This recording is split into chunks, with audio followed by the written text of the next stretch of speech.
Hello guys, അപ്പോൾ ഇന്ന് നമുക്ക് മത്തങ്ങ എരിശ്ശേരി വെച്ചാലോ? അപ്പോൾ നമ്മുടെ വീട്ടിലുണ്ടായ നല്ല ഫ്രഷ് മത്തങ്ങയാണ് കേട്ടോ. അപ്പോൾ ഇതുപോലെ ചെറിയ കഷ്ണങ്ങളാക്കുകയാണെന്നുണ്ടെങ്കിൽ തൊലി കളയാൻ എളുപ്പമുണ്ട്. അപ്പോൾ തൊലി കളഞ്ഞ് ചെറിയ കഷ്ണങ്ങളാക്കി എടുക്കുന്നുണ്ട് കേട്ടോ. ഇതൊന്ന് വേവിച്ചെടുക്കാം. ഒരു പച്ചമുളക് കീറിയിട്ട് കുറച്ച് മഞ്ഞൾപ്പൊടിയും ഉപ്പും ചേർത്ത് വേവിച്ചെടുക്കുന്നുണ്ട്. ഈ സമയത്ത് അരപ്പ് തയ്യാറാക്കാം. തേങ്ങ, ഉള്ളി, വെളുത്തുള്ളി, മുളക്, ജീരകം, മഞ്ഞൾപ്പൊടി എല്ലാം ചേർത്ത് ഒന്ന് ഒതുക്കിയെടുക്കുന്നുണ്ട് കേട്ടോ. അരിശരിക്കാൻ നന്നായിട്ട് അരയേണ്ട കാര്യമില്ല, ഒന്ന് ഒതുക്കിയെടുത്താൽ മതിയാകും. അരപ്പ് ചേർത്ത് ഇളക്കി കൊടുക്കാം. ഇതിലേക്ക് കടുക് പൊട്ടിച്ച് ചേർക്കാം.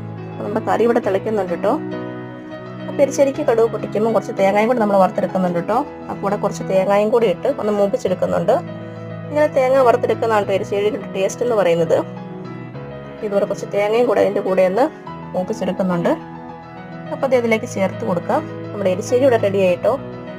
നല്ല ടേസ്റ്റാണ്. അത് മാത്രമല്ല നല്ല ഹെൽത്തിയാണ്. നമ്മളിതിൽ മസാലയൊന്നും ചേർക്കുന്നില്ല, അതുകൊണ്ട് നല്ല ഹെൽത്തിയാണ്. അപ്പോൾ ഇതുപോലെ വെച്ച് നോക്കണം കേട്ടോ. നല്ല ടേസ്റ്റാണ്.